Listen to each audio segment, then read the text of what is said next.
And I believe I'm going to be turning this over to Liz. Yes, thank you. This will be very quick. Just wanted to check on a couple of dates. Administrator Jeffrey sent out an email earlier today to schedule a secondary date for this series on the planning process. So if I could have managers check their calendars, our next regular meeting is on Wednesday, November 6th. We were wondering if we could do the workshop, the number 2 in the series, right before that board meeting. So 5 p.m. to 6:30 p.m. And you certainly can get back to me to let me know if that works okay for you.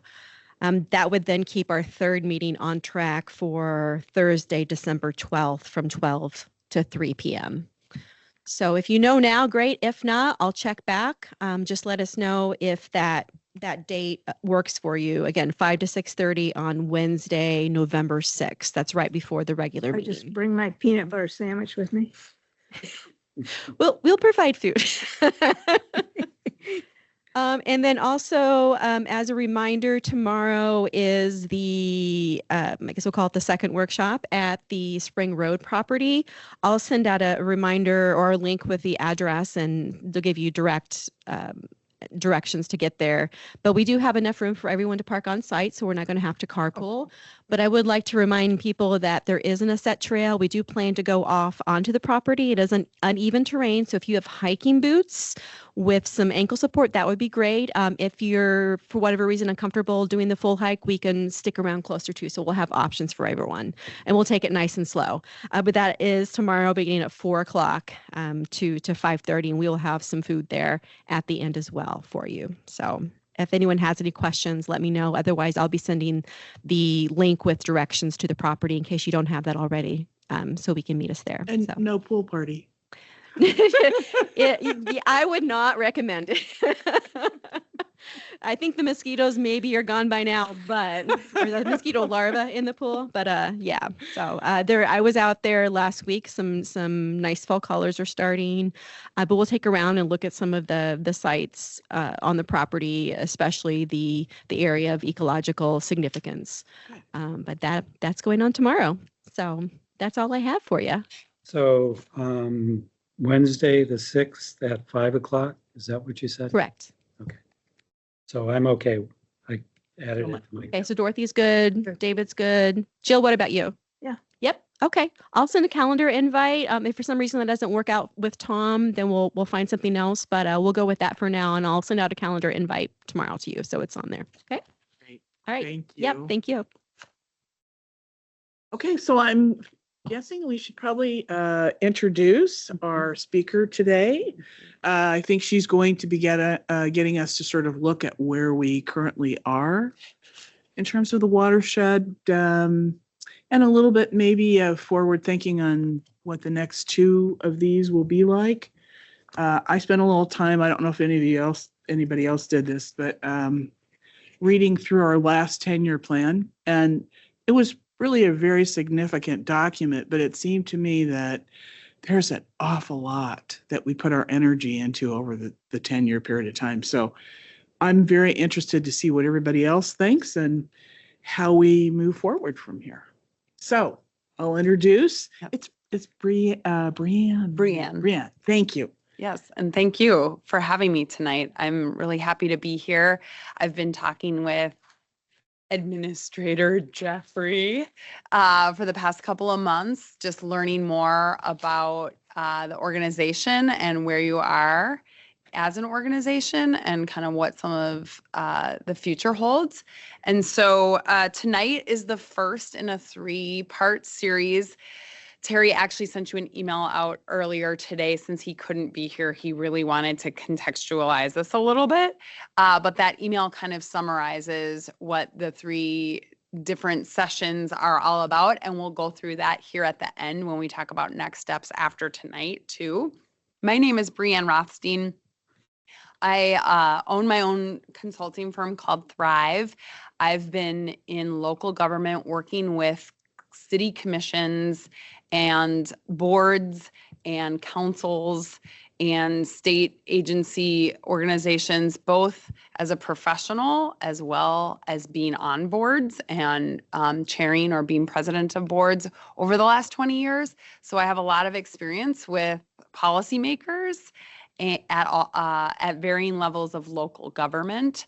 And so this is really my wheelhouse. I started a company in January of this year to help communities connect more fully to the abundance in the economy. And that has actually really taken me to training and leadership development, as well as organizations who are in charge of connecting with their community, bringing resources to bear in their community.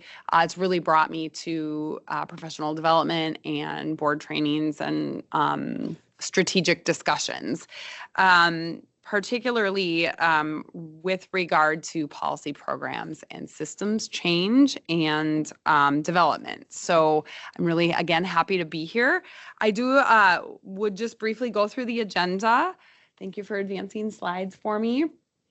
We will have a break around between 4:30 and 4:45 for group photos and individual headshots, and then we will dinner will be ready then as well and available. So we will take a short break.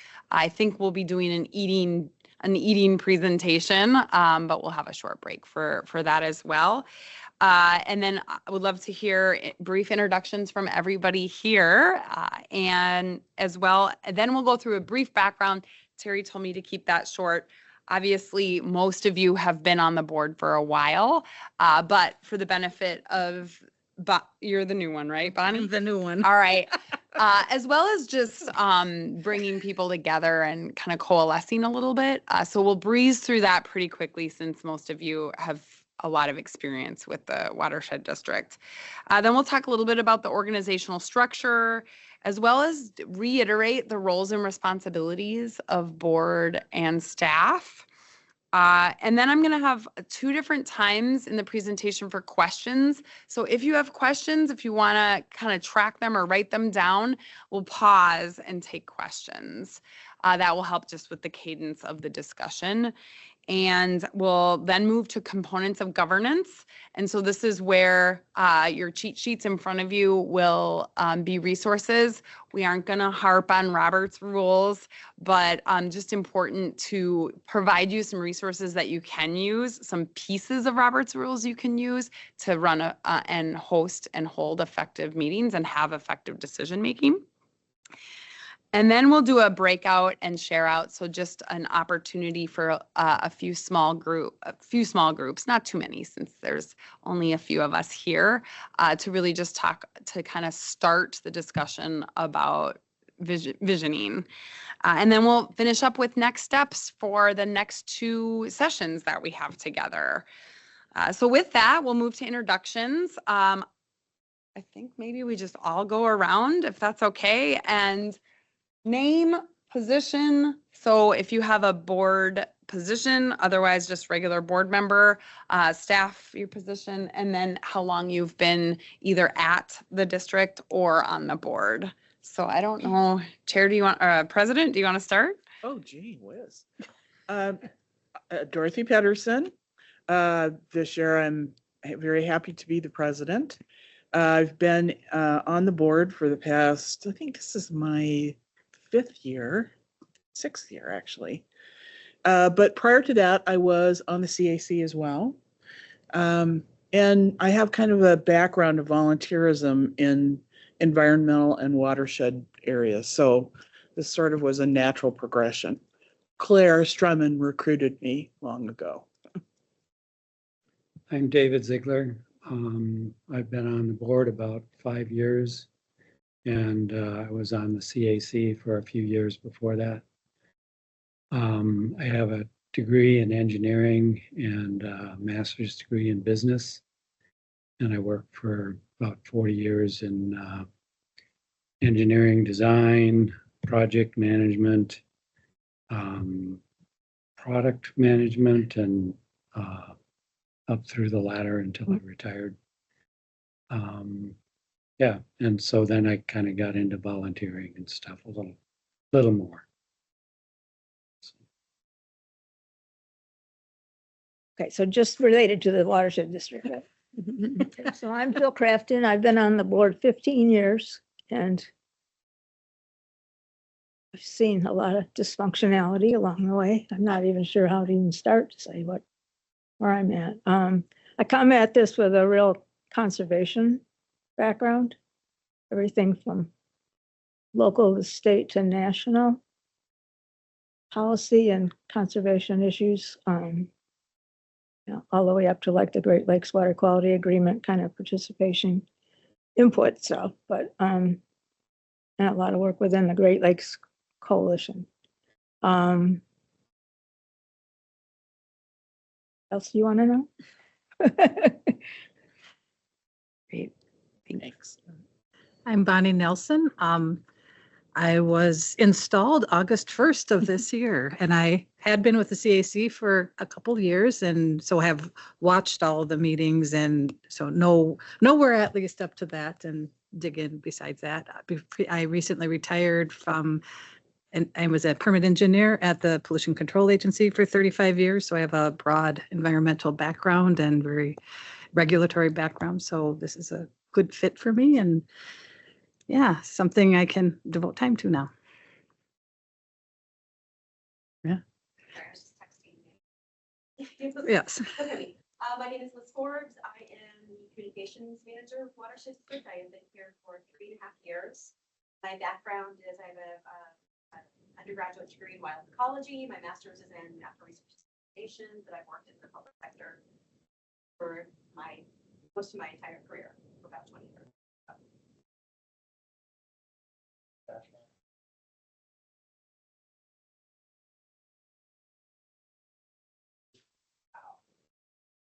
That's fantastic.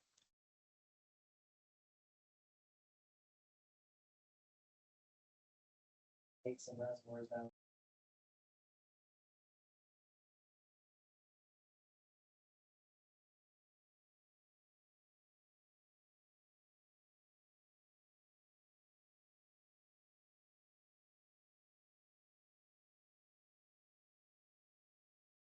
I'm Dylan Monahan. I am the office administrator here. I've been here for a little over a year. I started as there with the watershed districts, and now I'm here full time.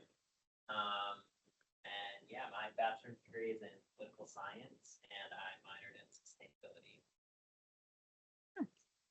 Zach Dickhausen, natural resource coordinator here at the district, was one of our original full-time water resource technicians. Started here about 8.5 years ago. My background, I came right to the district from my degree in wildlife biology and a minor in environmental policy at the U of M. That odd jobs and writing degree that led me to go back to school. So. I'm Andrew, a water resource technician here. I've been here full time for almost a year. My undergraduate degree is in marine biology. I have a minor in marine ecology, and currently a master's student at UW-Madison studying environmental engineering. Well, thank you so much. That seems like it was mostly for my benefit, but I really appreciate you just hearing the breadth of knowledge, the scientists, the engineers, and conservation, passion, environmentalism in your background. And of course, not surprising that it led you to this work, but also policy and procedures and,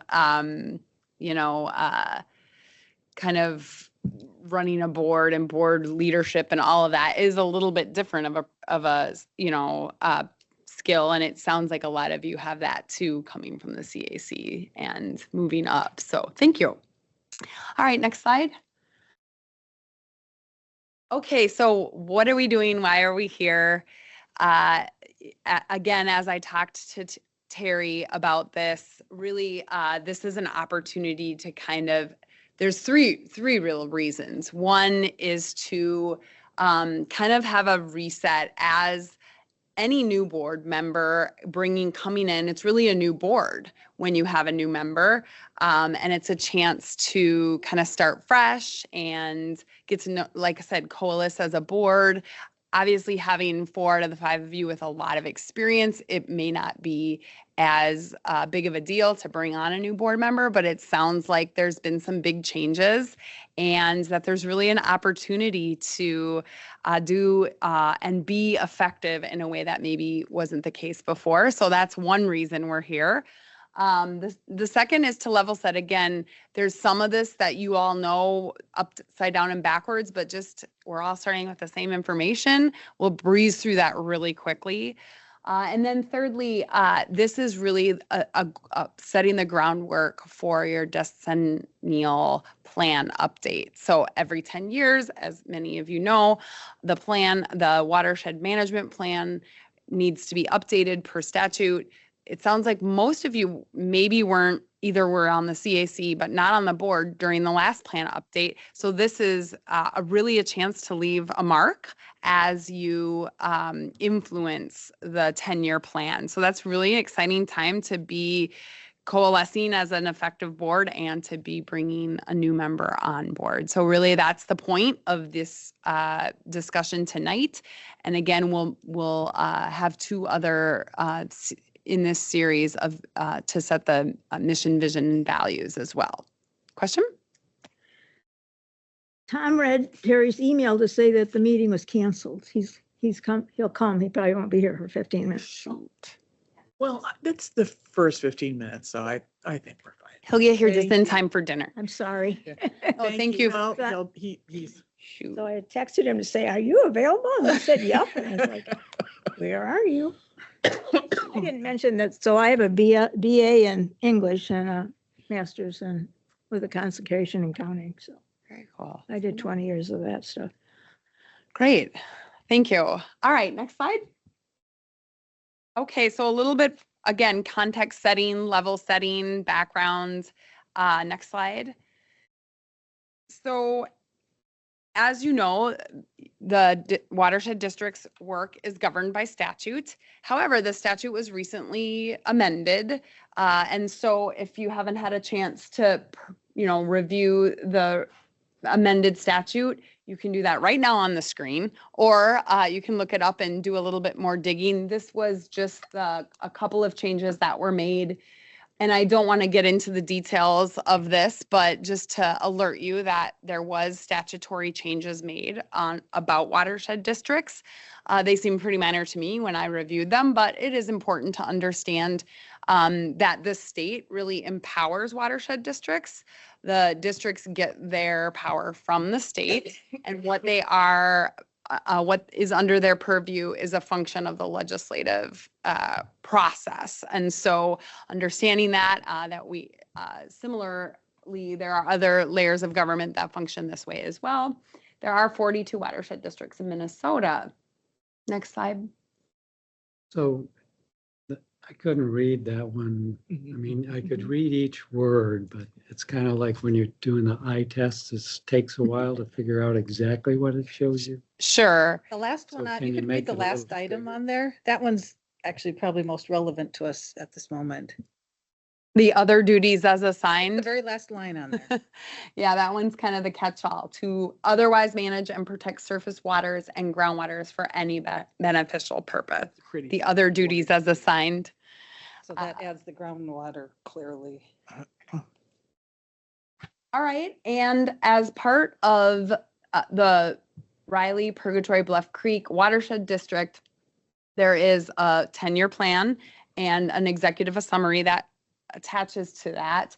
And really in this document, there are several important reasons that the watershed district exists, namely protection and improvement of water resources, partnering with local communities, public engagement, and hydrological boundaries that transcend political boundaries. So just understanding that the reason that watershed districts are established is because water doesn't follow the same boundaries as the cities.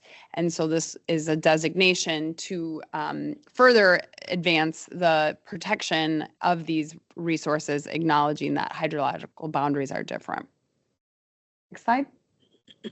Okay, so just again, some of you may know this, but this watershed district was established in 1969. And I think my next slide says this, but it was primarily established because of flooding issues in a specific neighborhood of the community.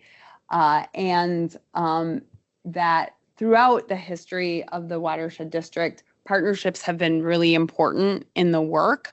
However, sometimes over time, those partnerships have been strained. And so that's one thing that as we update this plan, the board can consider giving more focus to in the next 10-year period. Next slide. Okay, so a little bit about the organization itself and how it's structured. Next slide.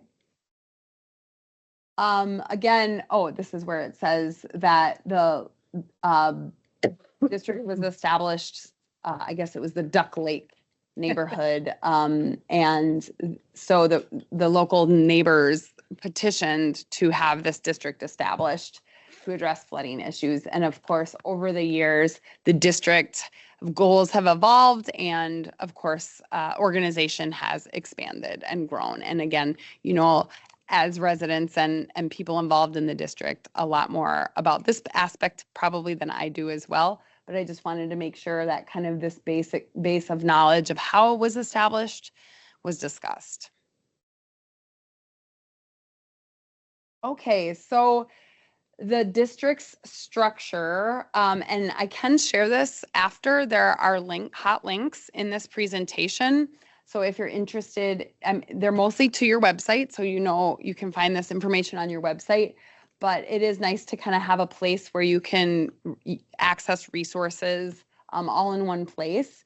But the structure is that the district is governed by 5 board of managers, yourselves, and that there is a governance manual that your kind of operations and bylaws exist within. So if you haven't read that in a while, I think it was amended in 2020, I saw. If you haven't read it or aren't familiar with it, I do encourage you to peruse it. It does kind of set into place rules of engagement for the board, which it was very obvious that there may have been challenges in the past when you read the governance manual. And that document was really oriented towards your rules of engagement, but it's got a lot of other things in there as well, like procurement and how you will go about your business and the roles of each of the board of managers on the executive committee and things. So I think it's a really nice sort of context setting or reminder of what the board has said is their governance documents, and a lot of what some of what I took from that's being presented tonight is in there. So some of it will be reiterated tonight, but not all of it. So I do encourage you to just kind of re-review that if it's been a while. Has it been finalized? No, We're in the process. we're in the process of redoing it. Oh, great. Well, that's great. Yeah, I must have the original version, or the 2020 version is the one I was looking at. So you're very familiar with it if you're in the process of updating it. That's wonderful. And then, of course, you've got a group of staff as well as a technical advisory committee and a citizens advisory committee that provides influence and recommendations towards your work. So next slide. So Terry shared your organizational chart with me. Again, you may be familiar with this. It looks like this is also in draft form. But it really shows kind of the programmatic elements. So in addition to the staff complement, it really kind of outlines what it is that the district does on a day-to-day basis as implemented through staff. The board of managers sits at the top of the org chart, and the district administrator reports directly to the board. And then the staff through other staff report to the administrator. So this is just as important to understand kind of where the board sits in the organization and how the district administrator really reports directly to the board, and that's the only staff that the board is responsible for the day-to-day of is. And so I'll talk a little bit more about that as I talk about roles and responsibilities of each of the board and staff. So excuse me a minute. Just so you know, Bonnie, this is just sort of an organizational draft of what it's going to be. It's not set like this. We've talked about Right, changing this this was quite a during the bit. budget, he brought the Right. And, organizational. and so we actually are doing a salary survey. Do you know about this? We've hired somebody to do the salary survey. And once the salary survey comes back and we have an idea of how they compare with other stuff, then we'll go back and make changes of make this sort of fit right. In process. Yeah, it's we're not there yet sort of deal. So that might be a good place to pause since it looks like dinner has arrived. And maybe the photographer is here. Okay. All right. So why don't we take this as a chance to pause, if that's okay? Sure. Okay. That sounds wonderful. Roles and responsibilities. And if you go, oh, do we need this? Sorry.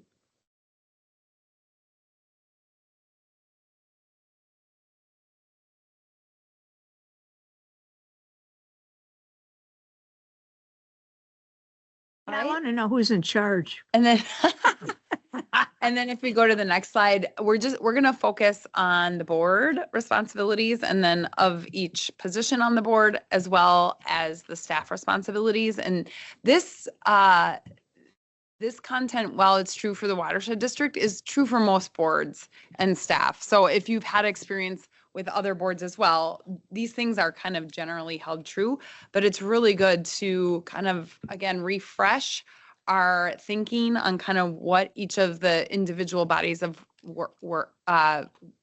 the individual bodies of people who meet, kind of where they sit in the delivery of services and products for the community. So the next slide.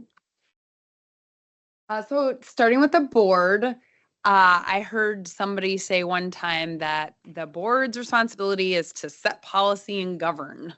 And so that's a very broad definition, but if you're looking for a one-liner, I think that that has really stuck in my head over the years as I've dealt with boards or councils or groups of bodies of decision makers.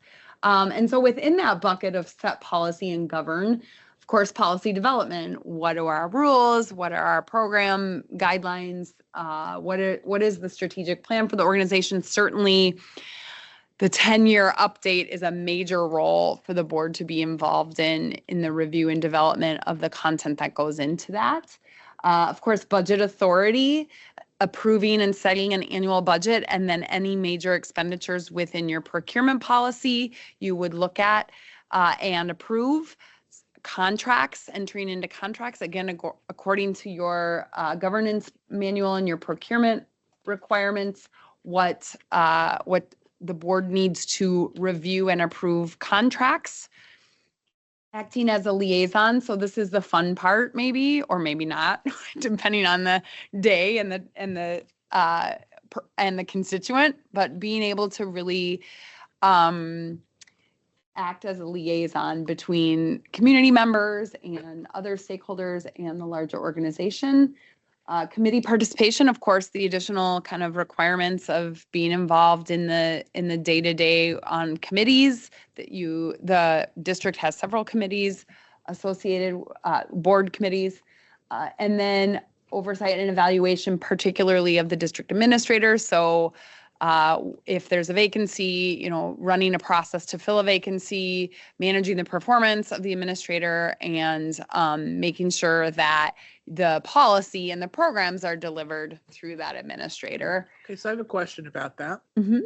I think that on a lot of boards, what I've seen is board members feel that it's their responsibility to discuss the performance of the person who's running the district or whatever the program might be individually. And so we many times have a person who gets picked on by a number of people all at the same time and feels that they have to report back to every person. And if they don't, that's going to be to their detriment at the time of the evaluation.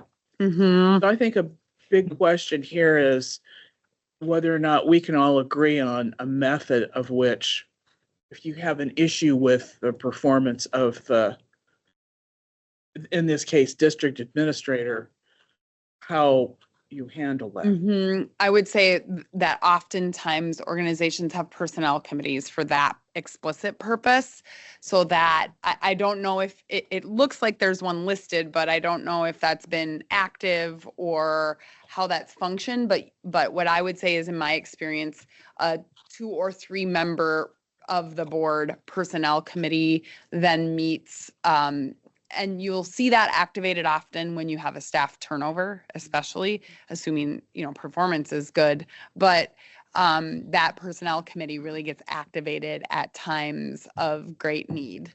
And so often it will not meet regularly because there is no regular business, but when things come up, that personnel committee can get activated. So that would be my recommendation for how you would handle either a board member going to the administrator or complaining about something, or if you have a vacancy, to activate that personnel committee when needed. Okay, so I am just curious, other board members here, do you agree with that? With what? That going to the personnel committee rather than dialing the phone and saying, I really didn't like, because that happens all the time. I think it's a constructive idea. Yeah, I think that, the administrator reports to the board, not any individual board member. So, if we're going to make a decision, we have to do it as a board. And, we shouldn't be telling on a daily basis, certainly the administrator, what to do. That's like way too far. But if we have a question, probably should feel free to ask. But if we want a decision, we have to convene the board to make the decision. That's kind of the way I look at it anyway. My only problem with that is you don't want to get down to the evaluation and get real negative, sideways. I mean, it's just, we need a process, I think, where there's something going on, we need to be able to discuss it. And I would think that the personnel committee would make sense to be facilitating or in some way assisting any of the issues that should be coming up. Build on Manager Crafton's thought that personnel committee feels like it's ongoing if there's any issues. And then if other board members who weren't part of the committee, I would imagine maybe, I don't know if they're welcome to speak or able to speak at other committee meetings if they're not a member. That would be something that would allow for a place to talk outside of the board meeting. I don't know how that works if you're not on the committee and you want to have a say. Well, so it's Jill and I, basically. But I meant just if Yeah. you're not a member, that's like who gets to vote or who gets to opinion matters. It's basically just been whoever's on the committee, Correct. right? But you of course would have the right to attend the Correct. meeting, or you could contact one of us and say, "Oh, I have an issue about this." Can you attend and speak at the meeting? Yes, of course you could. Well, there's There you go. some things where you can't speak. And also committees report to the full board their recommendations. Right. Often they don't have any decision-making authority. They do the heavy lifting and the convening and again, it's often ad hoc when there's a need, annual review or a vacancy or an urgent need to make when there's a need, it meets, and then that committee would convene and then bring their recommendation to the board. So it's designed to save time and to allow for more work to be done outside of a board meeting. And then, so really the board would have to make any decision about anything, but the You have to committee. be careful because if there's 3 managers, then you have the meeting has to be noticed. Or if Well, there's only meetings 2. are noticed. The personnel meetings, I believe, would be Personnel committee noticed. meetings are Really? noticed. We know. Okay. See, we're really lucky because Dorothy's got such good years of HR background. Thank you. So she knows Absolutely. what we should be doing. So it's like, oh, it's getting close to evaluation time. We better get a Sally survey. We want the most up to date. Benefits are coming up. We got to look to. So see. it's It's not like we have regular meetings, but when there are regular events in terms of staff or whatever. And certainly the personnel committee reports back to the full board, so you know what's happening at the committee, and any action like a salary adjustment would be needed board action. My only concern was to make sure that if we aren't on the committee, we could attend and we could speak. Oh. That would be the. Yeah. Yeah. Like you said, that it's noticed that that's. Yeah. Any 5 people could show up and that would be okay. Okay, Tom, you have something to say, I can tell. So this is all being recorded now, right? Mhm. Is it video recording or is it everything streamed? So I've been on many boards in my work experience, not on boards and dealing with boards. And I guess my personal feeling is I'm still in sort of a shell-shocked mode, if that's a correct analogy here to talk about this. So in terms of how we should be dealing with this, I'm not sure that I have a good sense of where that is right now. I mean, just because it feels like, from my perspective, on this board has been like a bizarro world. And I think the board has functioned as micromanagement. And so what we're talking about right now, this would be high level stuff. The board would be dealing with minutia at every level of the organization.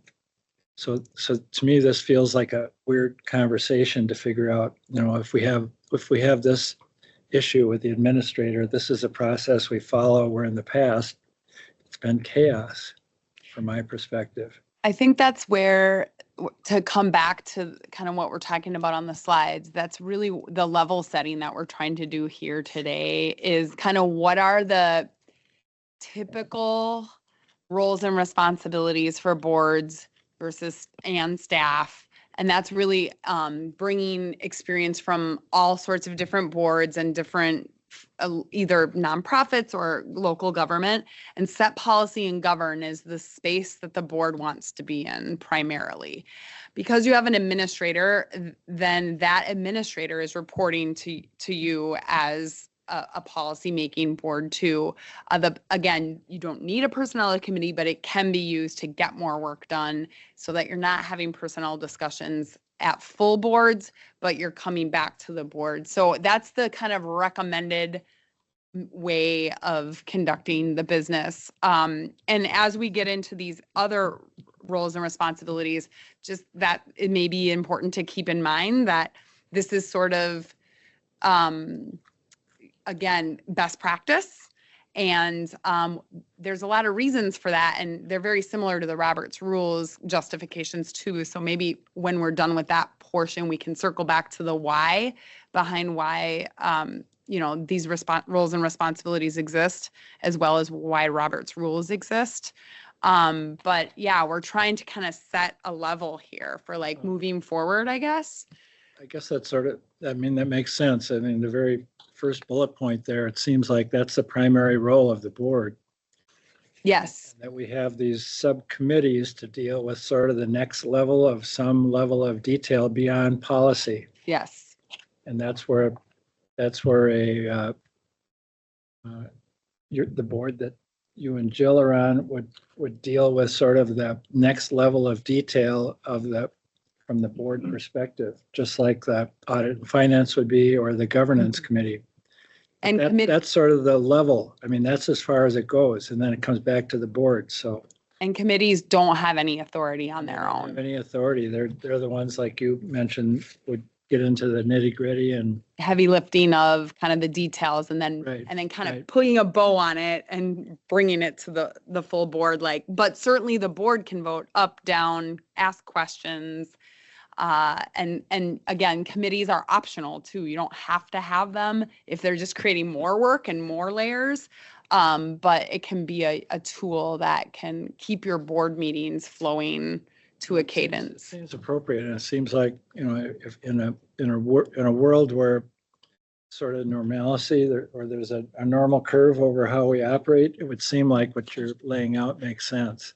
Mm-hmm. I guess what I'm saying, it's hard for me personally to separate how we've operated in the 2 years since I've been here. So it doesn't feel like, it feels very mechanical to be talking about, how we should do this right now.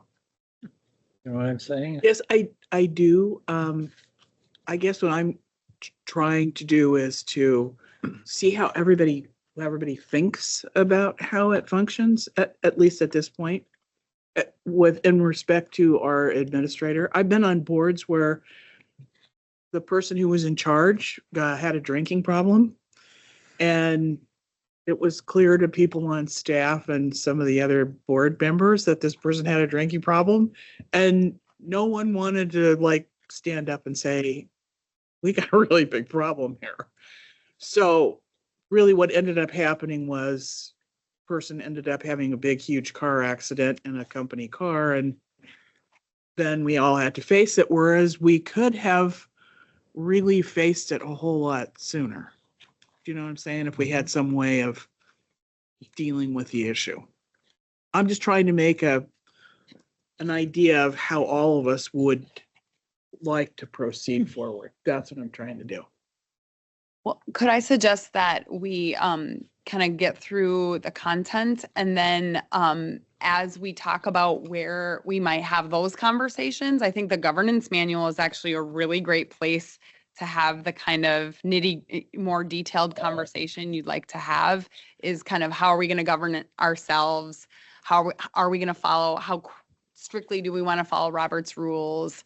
And this topic doesn't even broach how to deal with problems, and things like that. But you see it all over the news right now, whether it's city council or boards, and so it is important that your governance manual addresses kind of how to go through that process as well, whether it's critique or removal of a board member and things, censure. We don't get into that level here, but is that okay if we kind of move through the high level and then okay. Sure. Thanks. I like bringing it up because I know it's good for people to think about it. Absolutely. Thank you. Next one is the board president. So, could you advance the slide? So this came right out of your current governance manual. So if there are changes that are happening, I guess those discussions will be finalized when that gets reapproved. But there's some general information in here about providing leadership and direction of the board, working with the administrator to develop meeting agendas. Traditionally, the chair or the president or the mayor, kind of works directly with the administrator on kind of what goes on the agenda, and that the leader serves as the conduit for that, so that if you all wanted something on the agenda, you'd work through the chair again or president. Again, different groups have varying levels of formality, but the reason for the formality is it really provides clear conduits for how things get done, and it also protects the relationship between the board and the administrator. So again, best practice, maybe there's no need for that here, but I think that's one way to ensure that the most important things, are discussed at the meetings. Meeting oversight, I bolded that one because I think that's very important, and that's why the president is asking you your opinions on these things, right? How do you want to govern ourselves? How do we want to run a meeting? And when needed, when are we going to employ a more stricter Robert's rules or not? And so keeping the meeting on track, making sure that the votes that are needed or the action items that are needed happen. And really the president has a lot of discretion over how that goes. So if it's going well, there's a way to adapt and kind of free flow. And if it's not going well, there's a way to pull it back and keep it tighter so that the decisions can be made that are needed to be made for the agenda. And then your governance manual in particular talks about decision-making facilitation. So like you referenced before, ensuring everyone has a chance to speak or having all voices heard. And then specifically also the president is authorized to speak on behalf of the district. They are the only ones in the governance manual that can kind of represent the voice of the board. Certainly as members, you can, collect opinions and have an opinion as a individual board member, but the board is represented through the board president, and that's in your current governance manual. So subject to change, I suppose, but there are good reasons for those types of things as well. And then the president also signs contracts. There are other folks that are authorized to sign contracts in the board president's absence, particularly the vice president. So that is in your, these are, again, things that are typically roles of a board president or chair, but also things specifically out of your governance manual. And then the next one here is, I didn't make a whole separate slide for each of these, but also wanted to point out that your governance manual talks about the different roles of the executive committee. So like I mentioned, the vice president has the signing authority and runs the meeting in the absence of the president. Who's the vice chair here? I guess I don't. Okay. All right. I didn't know. So, that's nice to have a backup when needed. And then also there's a little bit of a aspect of succession planning sometimes with the vice president role. Sometimes in organizations that's formal, it's more of a president-elect, but oftentimes it's just there as a backup, and then that person often has a lot of experience on the board as well, and can sometimes step up into that president role, but that's not necessarily a direct pipeline for this organization. And then treasurer, basically, again, depending on how involved, again, in my experience, treasurers aren't doing the books or preparing the budget sheets, but they're kind of serving as an oversight and compliance to the administrator and or any financial consultants or CFOs that you work with. And so it's not necessarily required to have that day-to-day financial experience or knowledge, but really checking, making a report out to the board of the situation, either on a monthly cadence or during budget time. And often will be the kind of designated appointee to work directly with the administrator on the budget if that's so needed. It sounds like you might have a committee that works on that as well, which is very common. It would be customary for the treasurer to sit on that committee or to chair that committee. And then finally, the secretary. Often you have a person taking notes that isn't the secretary due to the fact that you're actively participating in the meeting and it's very difficult to take minutes and participate at the same time. And so often the actual record keeping is delegated to a third party or another staff person. But you're looking at the minutes. Maybe you take an extra closer look at the minutes than the rest of the board. And then sometimes there's a signing off of the minutes. I don't know if you all do that, but that can be what the secretary does, signing resolutions. And then working with your communications people to manage the kind of board communications. So serving in that role of being a liaison to the communications folks on that, or office manager folks on that as well. All right, next slide. And then finally, we talk about staff's responsibilities. And so each staff person within the organization has a different job description and set of responsibilities. And that's where I think that draft org chart can really come into play when you're wondering kind of who does what or how the organization functions from a program and policy deployment perspective. The administrator in particular is really providing staff leadership and really involved in the strategic plan development closely with the board. It's important that your staff leaders are involved in your plan development because they're the ones who have the closest experience with the day-to-day, kind of what works, what doesn't, what's needed. And so certainly not all staff are involved in that, but the leaders and particularly the administrator, I think it makes sense to be involved in the strategic plan development. The administrator serves as the liaison between the board and the rest of staff. So a lot of times I've seen boards just reach out to staff at all levels. I don't know if that happens here, but I think it's really important personally that the board work through the person, the administrator, when they have questions or concerns. Just again, because it sets the right stage, because that's the accountability. That's where the board has the accountability through staff. And it can also lead to confusion and questions when a board member is talking to a staff person and the administrator doesn't know about it. Just again, pretty rare for that to happen. But sometimes with new board members who don't understand that yet, that's where I see it the most common.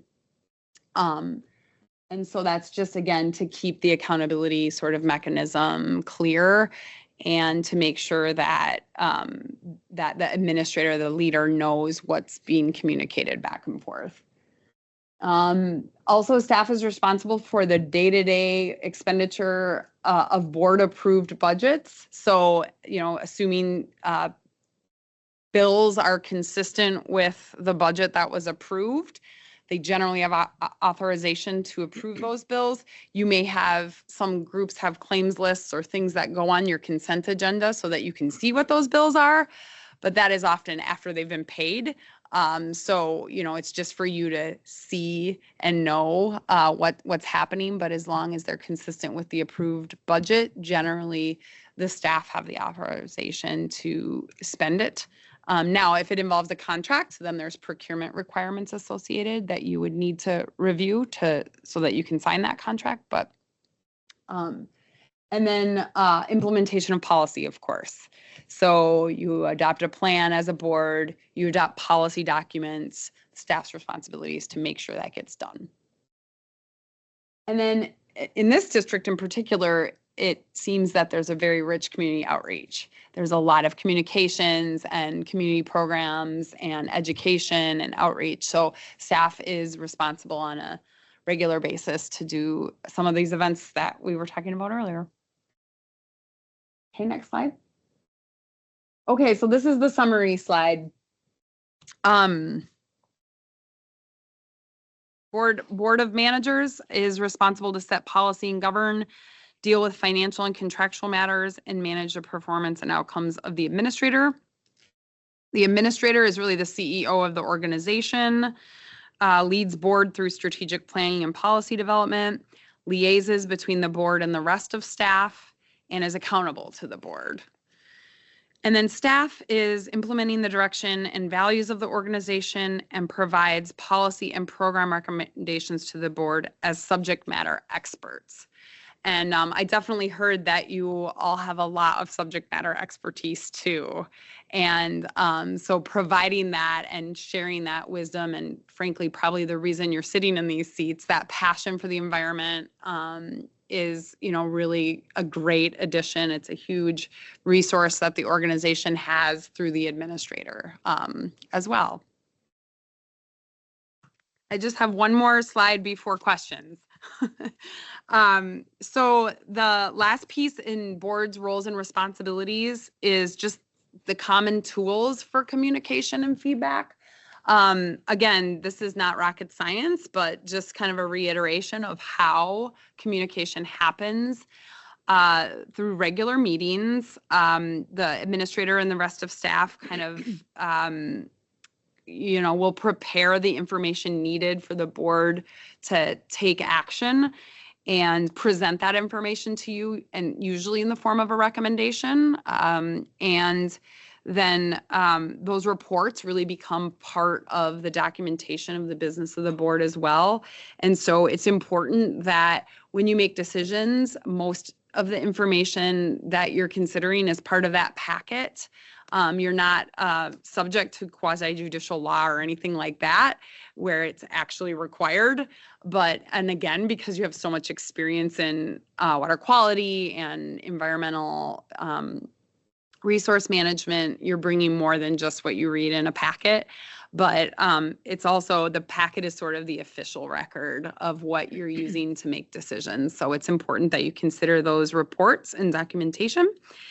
And then there's opportunity for more informal workshops and retreats, which is what we're kind of getting at in these 3-part series, is to do kind of visioning and thinking about the future outside of that formal board consideration or actions.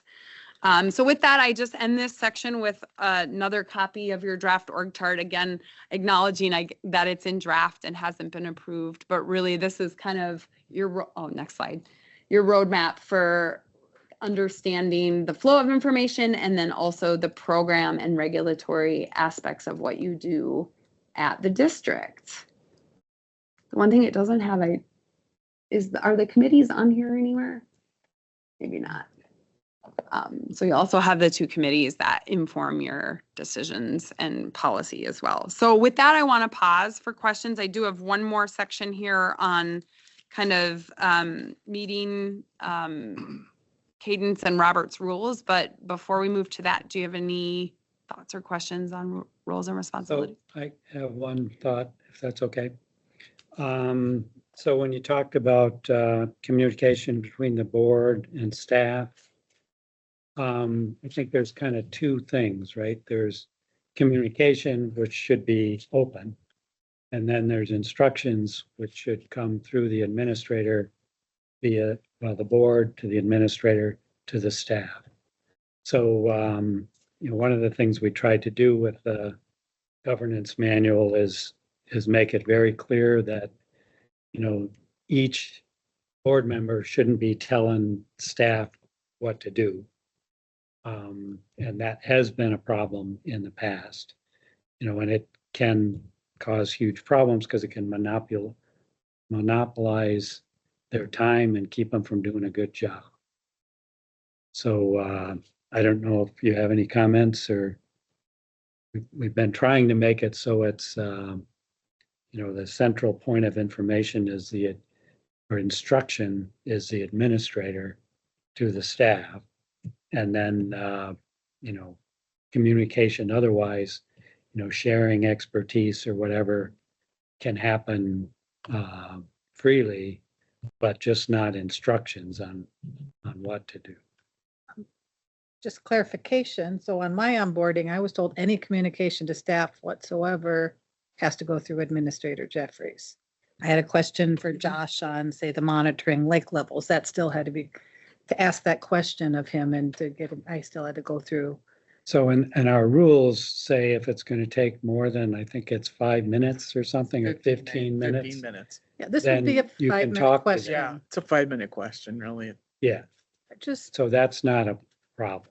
well, But if I you're was gonna told do- I needed to do that. By who? Terry, I highly recommend that. just 20 say, years of experience with boards and commissions and policy bodies. I highly recommend that. Now, if what? going through the administrator for questions and direction and communications, if you don't want to, it's you're the one who sets your governance manual. At least a requirement for a CC. Because what happens is if the administrator doesn't know what the communications is, there's a lot of room for kind of interpretation or chain questions to you. Like that 15 minutes, that's a nice standard, but chains often, you answer a question and you get another question and then another question and then another question. And then when do you CC the administrator? Like at what point? And then is that CC perceived then as like, I don't want to answer this question. So just starting at the base of that, I think is, at least in my experience, highly recommended. So our governance manual says if it's going to take more than 15 minutes of staff time, it has to be approved by the board. And then obviously it goes through the administrator. So the other, So we think, I don't know, you're saying that should be less? No, I'm saying it's a different, just to reach out, comments, like I had some training that I potentially wanted to send to Liz. I would send it through Administrator Jeffrey. I Well, would if you're just doing contact her an directly. email communication, obviously it should be copied at the very least, I would think. But if you're asking a question or volunteering at an event, right? You volunteer in an event, obviously the administrator would know you were going to be there, but you can't, I don't know, it seems like too much restriction to It surprised through me the as well. administrator to say, why are we doing it this way? so there also issue of, so you have a staff member, a 20-something staff member Yes. versus a board member requesting something of this person with 1 or 2 years' experience. Seems like there's a odd dynamic there as well that can get very problematic. I'm sure that it probably feels really constricting if it hasn't been a practice. And, I don't like you can again decide, and it is important that everyone understands the same thing, and that the governance manual as it stands now is what everybody is following, but especially for email, I don't think it's overly constricting to just CC someone. And maybe that's the best first step, entering into that. But I have seen and been personally part of many awry situations,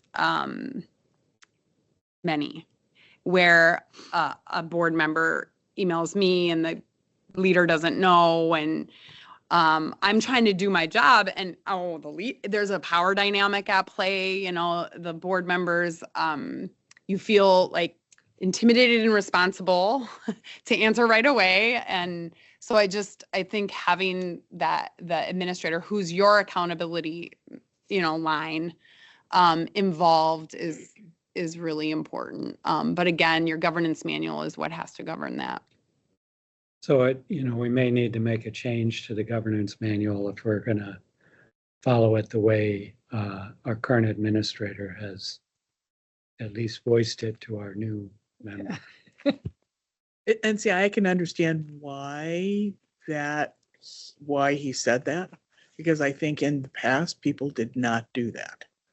And they would contact the staff member directly, and then it would be like, the staff member has to drop everything to answer whatever it would be from the board. So I'm guessing that's why you got that, Yes. And I'm thinking there's room in the governance manual. Maybe it's minor things, you CC it and then you'll hear Yeah. back, or that Yeah. we could just come up with or to do it by email and not do an initial just call for something. Right. But maybe that's what we end up coming up with. But I just put that as a note of something we can talk about. Yeah, later. yeah. Requests for Actually, that was information- item number 4 on my Okay. list. requests for information have to go through the proper That's- channel. Right, that's different. This was just Yeah. Like a regular, just everyday question.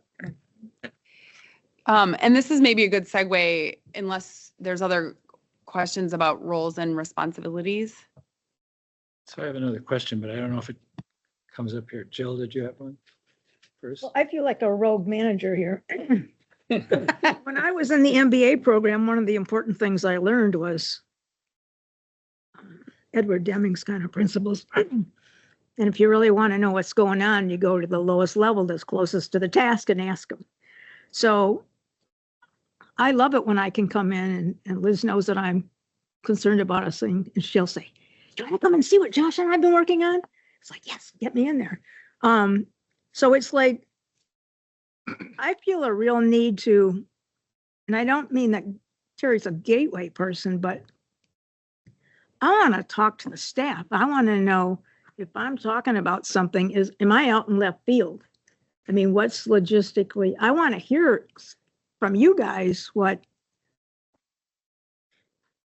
if you see opportunities for change or improvement or any of that stuff. And Terry's been very gracious and invited me to come in and have lunch with staff a couple of times.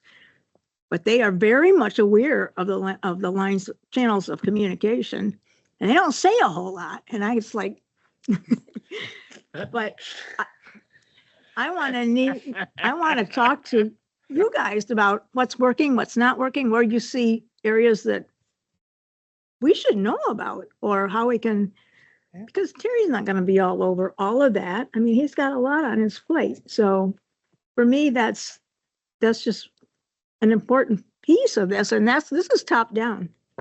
How do we get the bottom up here? The board is a unique role though, too. You know, when you're running a business or an organization and you're talking about staff, that everything you just said is like right on, right? You need to hear from your frontline folks, like what, in order to do good work. But a board is a power, there's a power differential in the board because, because you ultimately control the budget and the administrator, and you know what I mean? And so I do just want to point out that I think there's, as a board member, it's just a different role than when you're on staff in a business or in an organization. I agree with that notion, exactly. I think it's been trampled all over in the recent past, but I think in a general rule, I think that is, we have to get back to the earlier chart of the roles. A board member does not deal with the really on the ground, boots on the ground element of it. And that it's, I don't know how to say that, but it doesn't seem like that's the board's role. There are ways to get the engagement that you're talking about through the administrator. So Terry, I'd really like to meet with the permitting staff to talk to them about, that's the limit of my expertise. You know, and okay, let's have a meeting with the permitting staff. I'll orchestrate it, you know. So there are ways to influence the day-to-day issues in a high level perspective, right? In a policy and governance perspective. Like, I think we should change this policy. And as I bring that to the board, I'd like to hear what is wrong with it or what doesn't work right with it, collect data, so to speak. But it should always still be the administrator there. Okay, go ahead, Bunny. Having worked in a area where we had a commissioner's office, being the staff who did the work, when the commissioner's office asked a question, said anything, all my work stopped. I responded to them. I did that. It can be very disruptive to staff resources over time. And so I think we have an obligation too, to manage how much of staff time we take and how disruptive we are. I would love to talk to them all the time because I find it fascinating. I like to learn. I love to talk to people. I like relationships. But I am aware of, having been in that other role, how everything you're doing stops. So I actually have this on the list of items we're going to have to talk through. This is like number 4 on my, It is. as she's talking, I'm writing this down. Great. So I think we have to come back to this and come up with what works. Okay. Especially when we're trying to make change. Right. And that's my problem, is I'm always trying to change things. I mean, if I hadn't been trying to change things from the beginning, God only knows where we would be, but it's nuanced and I mean, our state agencies aren't there. So you're trying to go in a direction, at least I am, that's more in line with with nature. And that's not how this operates for the most part. So it's like, how do you do a system change? I think most of you guys are in the same place I am, because when we have our managers report and people make comments, I feel like you guys are allies with me, but I don't know how we make that change, like the EHAP thing. So we need to, obviously, this is one item where we're going to have to work through. Yeah. This is one of them. Administrator requests, the request for the staff. There's two out of the 5 I've got. An update, and this is a prime opportunity to set a When I was talking to, spacing out on her name, Grace Butler, she said that their 9 Mile went through a process with Freshwater Society. And she said one of the things that we did was we did a survey of staff to find out what they would recommend, what's important to them and how they would, Mhm. what things they saw. And I thought that was just an excellent idea. So So I'm just going to make sure this gets on the list. The other item I have on the list is, does a board member represent the board in community and city meetings? I've seen a lot of that where a board member comes and the city thinks, oh, this is what the board, no. They're just going on their own and talking about whatever it is they think is important, and we got to figure that part out. I think these items I've got on the list we've got to Okay. address. So we know that. So one quick comment on the Minnesota watersheds. One of the things we're learning from our new consultants or what are they called? The work with the government, the lobbyists, the lobbyists. We need to be, all of the managers of all the watersheds and the water management organizations need to be communicating directly with our state representatives, and yeah. And we're not doing that. We're not. We're And not that- doing that.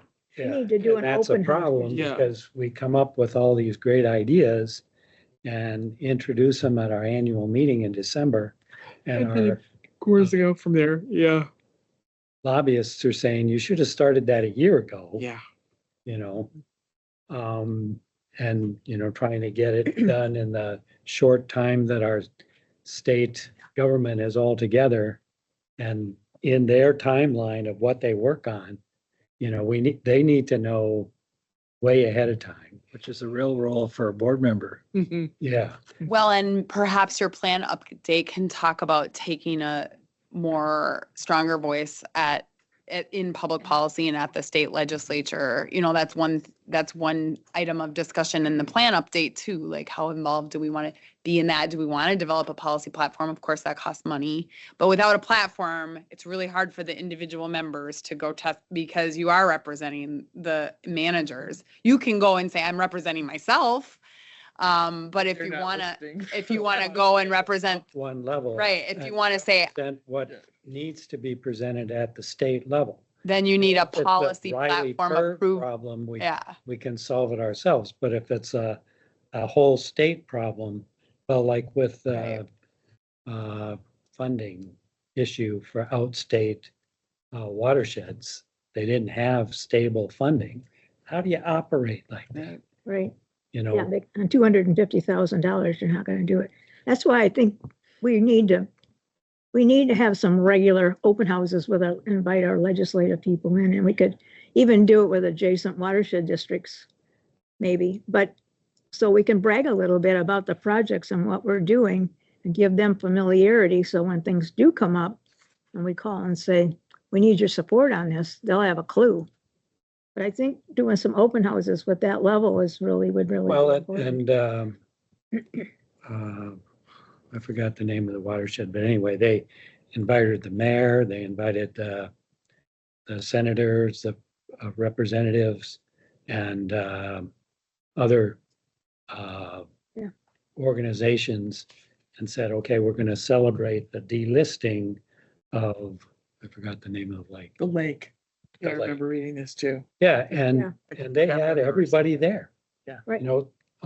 So they're there, and of Right. course, they want to delist all their other lakes too, but they need support from the state government and the local government to get the funding to do the work. And we know how to do it, we just don't have the money to do it. That's Right. been our problem. Or even get it on their radar so they know how important.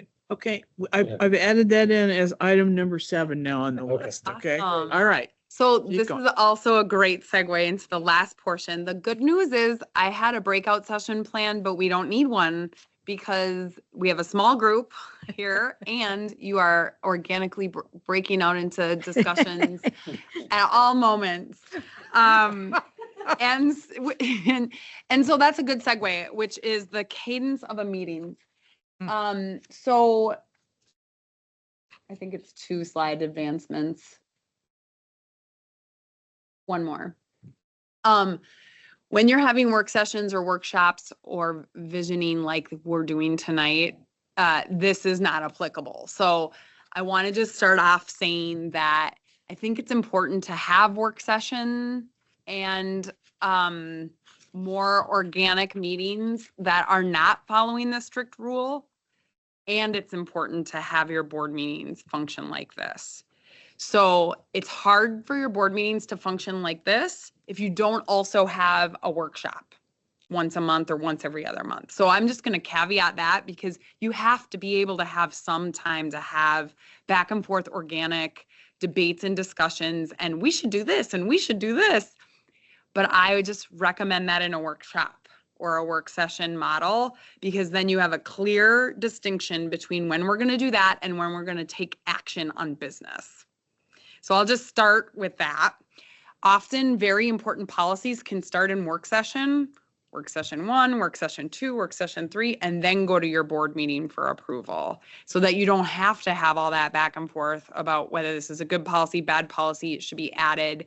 So just, again, not sure how staff is would manage that, but that's kind of, again, a best practice is that your business meetings are business and your workshops are discussion and debate and back and forth. The cadence of a business meeting, again, this is true for all board meetings, generally speaking, who follow any aspects of Robert's rules. You call to order, you approve your agenda. Again, very important to approve your agenda because you're all agreeing at the beginning of the meeting that this is what we're talking about. And this is all we're talking about. And if you want to add something, you can make a motion to add something. But that's why you approve it at the beginning, because you're all collectively blessing that this is what you're here to talk about and what you want to talk about. And so often if things get added that aren't on the agenda or conversations happen, then you don't get to the things that are, which does a disservice to the board, to the organization, and to the public. So it's really important that we stick to the agenda. Approval of minutes, that's pretty straightforward. At least skim them, but looking at them and making sure that they reflect kind of a general idea of what was happened, especially the actions at the last meeting. Report items is an item where no action is needed, so it's usually just a report out, maybe answer questions that the board has about those reports. Consent is an agenda that is brought forward for no discussion. So it usually is used for things that just need to happen, but have to be approved by the board. Again, bills often fall in this category. The bills are consistent with the budget, therefore they have, and if your bylaws say you have to approve those bills, you approve them. But getting into the nitty gritty about every consent item won't make for an effective board. Now, if you feel like there is something that is substantive that's on consent that you are just like, you have to talk about it, then that's where the opportunity to pull that item. Usually it goes at the end of the meeting. I like it when it goes at the end of the meeting because then it's getting lower placement than the important action items that staff knows you need to talk about ahead of but that varies somewhat. Sometimes consent items will go right after the approval of the rest of the consent. Business items often follow a typical cadence. Staff will do an introduction, usually has a recommendation for you. There's a moment for any clarifying question, like, did you understand? Do you have a clarifying question? Then a motion is entertained. If the motion fails, there's no need to discuss it. But a motion in a second will usually come just to open it up for discussion. So often someone will second a motion, even if they don't know if they're going to vote on it, just to get to that discussion. So on business items, it's important to have a motion and a second before you discuss. I've seen many, many times where that's not the case. It's a cadence that you get comfortable with. But again, there's reasons for this, and it's to avoid having an hour-long conversation about something that's not even going to get a second. So then you have discussion. That's where you can have more of an organic discussion. How formal you want to go. Do you want to go through the president every time? Do you have a light that you can turn on when you want to speak? I mean, that's how formal. Some people use their mic. They turn it on and off when they want to speak, and you can use that. The president can use that as a signal that someone wants to speak. Or on Zoom, you raise your little hand. That's the one thing I really like about that function is it really keeps the president able to call on people. And then of course you get to the vote motion second. You can make amendments. I'm not going to get into all of that, but it sounds like you have had some experience with the formal Roberts rules. And so I do think this particular one, and I think it's a version of this, but when you can interrupt a motion, point of order is a very important thing. Okay, sorry, I'm going to skip that. Good. It sounds like you have a lot of experience with that. Experience there. And then discussion items, just where there's no action needed, but maybe you want to talk about bringing forward a policy. So this is where the board can email Terry and say, I would like this topic to be on the agenda for discussion. You can do that, or at the beginning of the meeting for approval of the agenda, you can say, I would like to add 6A, discussion of our invasive species ordinance policy to the end of the discussion items. So the board has the authority to add things to the agenda either through the administrator or at the beginning of the meeting. So I would just encourage you to use that so that everyone knows you're going to be talking about it. You can get ready. The minutes will reflect that was a discussion item. And then, of course, adjournment. So that is the cadence of a meeting. Again, according to Robert's rules, I have experienced a lot of benefit of having this structure. And then a couple of other key components to Robert's rules that I have found can be extremely helpful. Next slide. Well, the open meeting law is not part of Robert's rules, but you sound like you're really familiar with open meeting law as well. Anytime there are 3 board members in the same space, it needs to be noticed. That includes events usually. And then that is there's either some sort of record of minutes or recordings or something if there are 3 board members present and discussing things.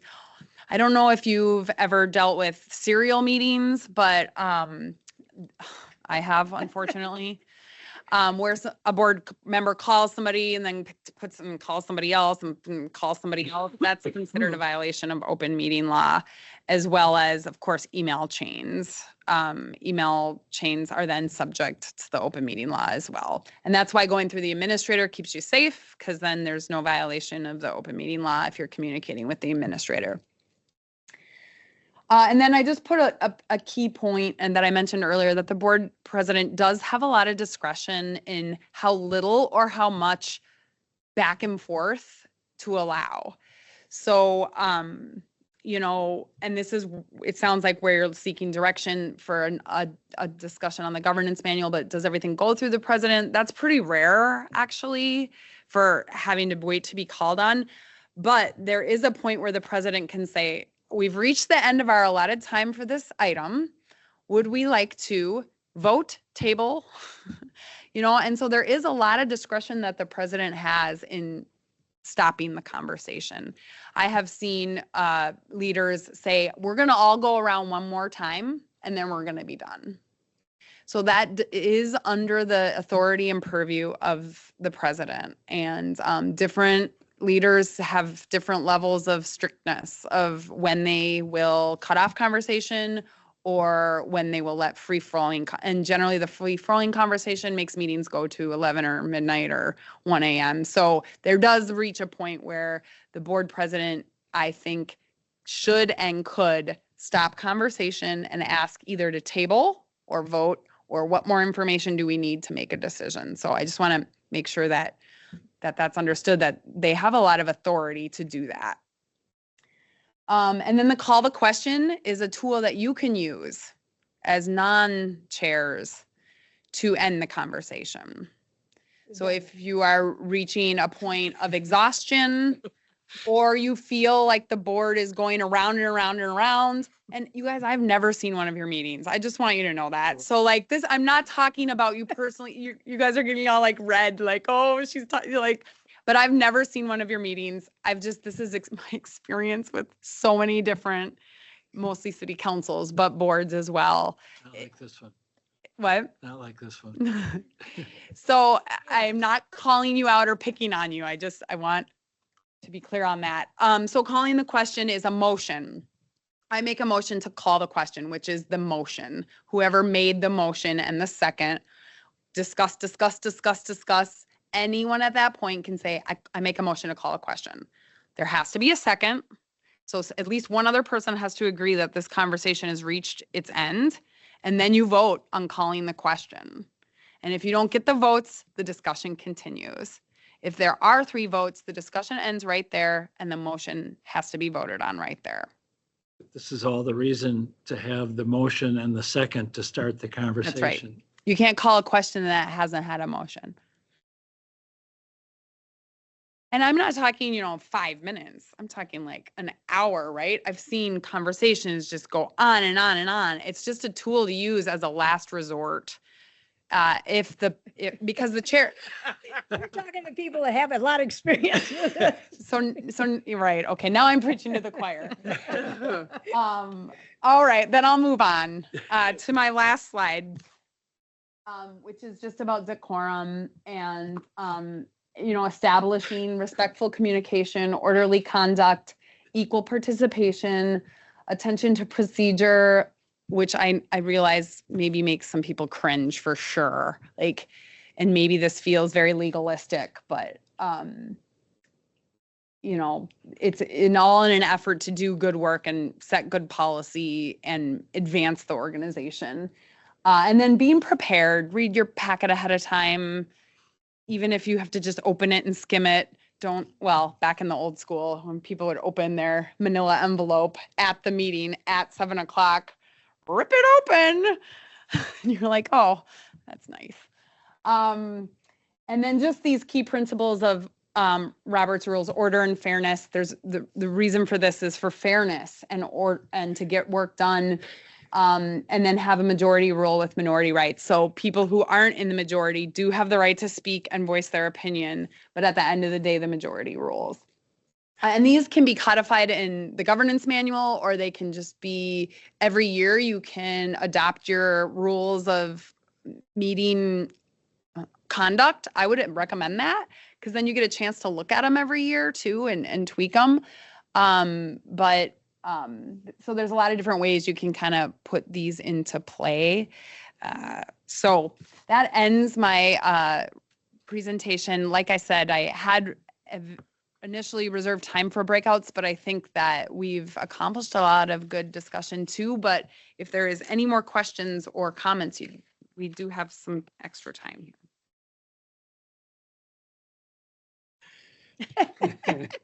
We have our areas that we obviously still need to all agree upon and figure out how to do. But I don't think there's any outstanding, oh my goodness. Well, and we've been using the manager reports at the end of the meeting Yeah. to bring up things that we care about and then see whether they resonate or what people think. And that's worked really well, I think. All right, well, the last slide is next steps. When it comes to the governance manual and rules of engagement, that is a separate process.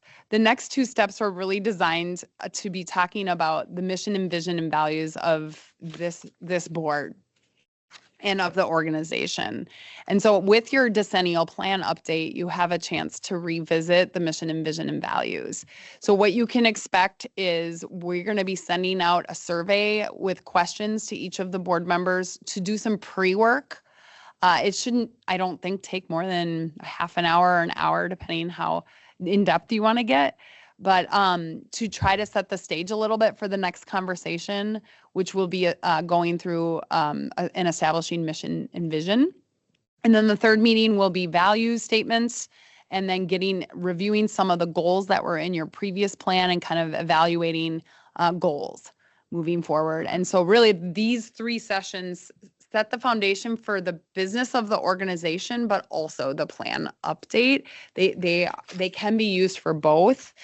And while the plan is very thick and full of lots of policies and programs, this is kind of the foundational work that whenever something's brought forward, you can measure it through the mission and vision and values. So again, sounds like a lot of you have been on boards in other places over the years, and I'm sure you're familiar with that work as well. But it's really exciting. You're here and engaged in a really exciting time where you can have a high level, functional, effective, and really influential board through the plan update. So maybe it seems like a lot of work to do, but I just want to encourage and inspire you in that way. And the last slide here just gives some dates. Oh, one more slide. So the board foundational mission, vision, values exercise, I highlighted that because we're going to wait to see if that date works. It sounds like it does before the board meeting. It'll be a longer evening, but also wanted to save you an evening. And then we'll conclude on December 12th. You can expect a survey tool of some sort to come out before the November 6th meeting, which will probably be soon now since we moved that meeting up a couple weeks. And then your plan update process is kind of penciled in to begin after all of that work is done in March of 2025. It's about a year to a year and a half long process to update the plan. So again, if you're a planner, it's fun, but it will be, a really great time to have some of these strategic discussions throughout that process. Any final? So I have a comment. So are we done with what we talked about at the beginning? The roles of the various components of our group? We're done with that conversation? Yes. So how do we come back to that? I'll have to talk to Terry, but we obviously need to spend, I don't think it's going to take us forever. My guess is probably in an hour, we could iron out kind of what the big questions are that I came If up we with. call the question a few times. Yeah. And we Instead are. of just going back and forth. I think this. No, I think this. Do you have you said you had a draft of your governance manual?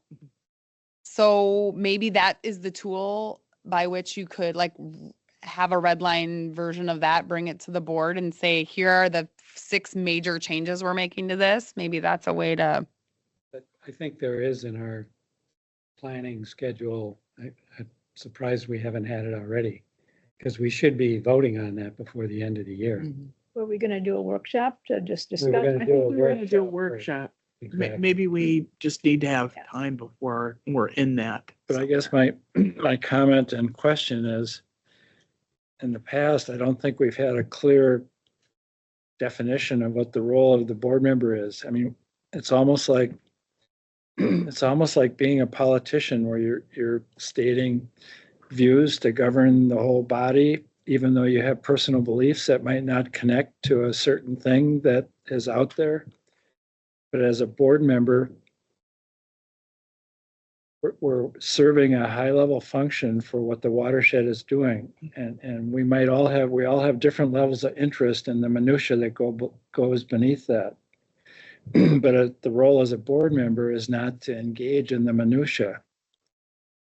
So I don't know how we deal with that, because I think we were under really bizarre kind of pressure in the past, and it's not clear in my mind that we have a notion of what that is, because I think that if that is clear in our minds, then that lays out a lot of other aspects of what we're doing. And so without having resolution of what that really is, it seems like we're trying to solve problems that are missing the fundamental layer that we haven't resolved. And that's my point. Okay, so I'm just going to add that little discussion about here's what a board member is, here's what a board member does, because I think it's all kind of part of many of these other questions, Yeah. Do you know? The other part of that, though, every time we do a variance, we say, well, we need to fix this. Or we'd like to be able to vote no, but people are telling us we can't vote no. Well, we need to make a change then someplace so that those issues are addressed to protect our water quality and our environment. So for me, that's minutia. Because we got to get down to some kind of conversation someplace along the line. And that's where staff to me is critical, because you know what you're doing, what you're working on, what you're monitoring, how to nuance things to the Lake Association people. You have such a body of knowledge that is key to whether we're going to be effective or not. So So- I've kind of listed that as ensuring that staff has an up method of communicating. That's how I've listed it Okay. on here. Okay. I think there's, excuse me, I think there's a broader issue that she's talking about trying to affect change when maybe perhaps we don't have the authority through statute. The cities have the authority. Sure, we to don't. get to the partnership. So it's just to go to your example of trees, like the cities regulate the trees. So how can we, maybe we don't have the authority to do it, but how can we get at that Maybe issue? we do. Well, We have to work What at we're it. hearing, like with wetlands, is we can up our standards. We don't have to go with the minimum standard. We can't do that at the variance meeting. The plan. No, I get the that plan part. I get that update, part. that's where the plan update. I mean, So that's where I want to make sure we have time to talk about values and just throw out some of those issues before we get into mission and vision. right. Because just to come forward with a statement without us sharing those things. I mean, obviously, we're going to have to prioritize and we're going to have to come to consensus.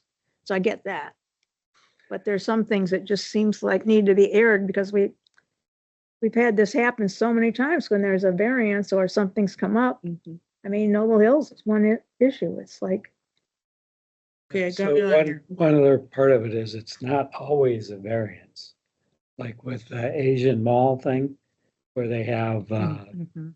90% impervious on the whole property. You know, the parking lot is huge, the building's huge, and it's just one level parking. It's not, and okay, they want to have more parking. should So go they up. go to like 98% impervious surface, and it's not even against our rules. I mean, who made those rules? Well, I think that's It's something that evolved. I don't think Yeah. anybody envisioned, that somebody would want to blacktop the whole piece of property that they bought. You know, but people are doing it. Well, and that's the other thing about climate change is a context now for what we're deciding. And Mhm. if we want to just keep heating up, be a heat island, or do we want to have, But that's But how where it does comes it into these later. infiltrate? If Right. it's all paid. Then what are your priorities? You can't, exactly. all of them cannot be priorities. So, And that's where we'll go. When you get to your plan update, that's where you'll go, is what programs and policies are most aligned with our mission, vision, values. And maybe they all are, but which ones are the most? And Or which ones which- are we going How to much start do we with? have enough money and staff That's to be right. able to? Priorities, yeah. Right, and you wanted to say something. I was just getting back to the vision. Perhaps we need to have something on what we can do with rules. I know there was they tried to change the shoreline rules in the past, when we get to controversial ones, or do we really have the authority to do it? So maybe understanding that process of what we can accomplish with our rules, more So clarity would be That good. we need Lois for, because I've kind of talked to him about that before. But that, I he's think got some that could be context helpful on for it. us as a group of where we're going to need to partner versus where we can do that Mhm. as we set up our mission, vision, and values. and I think we can even invite in agency people. So I talked to Todd Smith. I don't know if you know him from PCA, but Commissioner Kessler response to one of my questions, she had hooked me up with him. So he was involved with MIDS.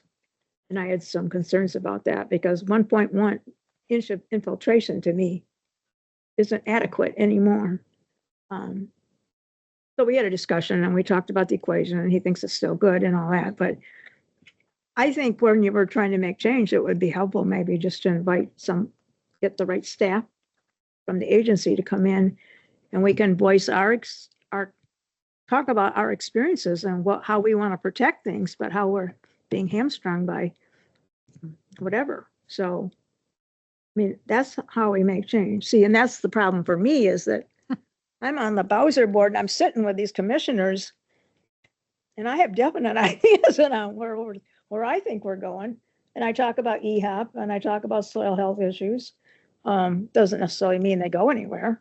Usually there's not a lot of support, but No, but what happens is they hear it over and over and over again, and sooner or later, change happens. But it's how we make change. well, Really is- anybody it's all that it's went to about. that Nobel Soil Health Conference that Davison office put on, it was a game changer for everybody. So anybody I run into in Bowser staff that I find out went to one of those, we're on the same page.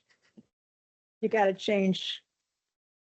Okay, Gotcha, I've Jake. got the list. I wrote it down. I will put it all together, make sure that Terry gets it.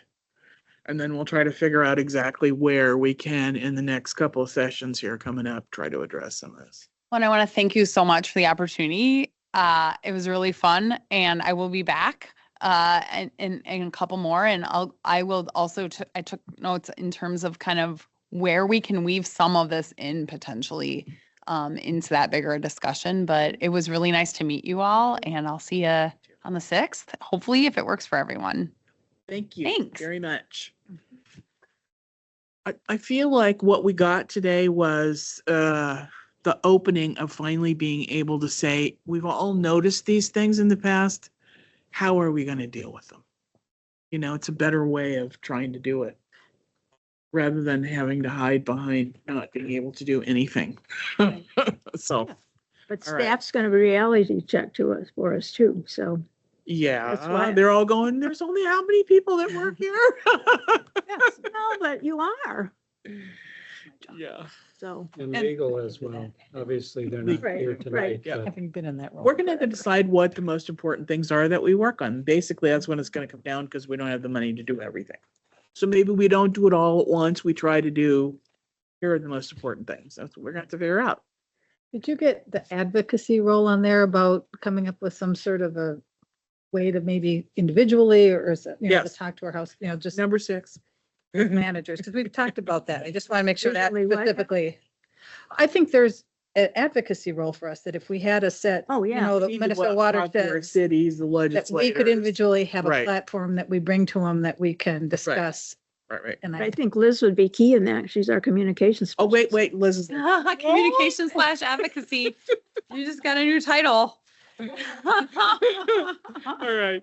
But hopefully it's writing something that's already developed. at She's the, great at the visualization stuff. I mean, she's amazing. at the annual conference, they're gonna have a session with our legal consultant, what do we call them? That they, The lobbyist. the lobbyists.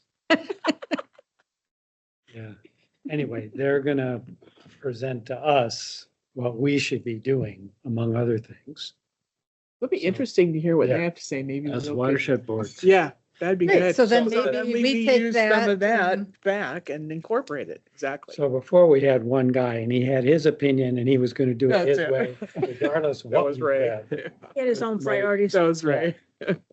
And now we've got a team, so. Yeah. We're paying for more too. Are any of you involved in your Senate districts? I know, I've met my senator. I like her. I go to those meetings all the time. Oh. So there are opportunities. Okay, thanks all very much.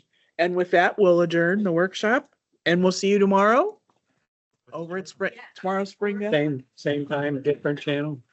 Bring the boots. We're ready.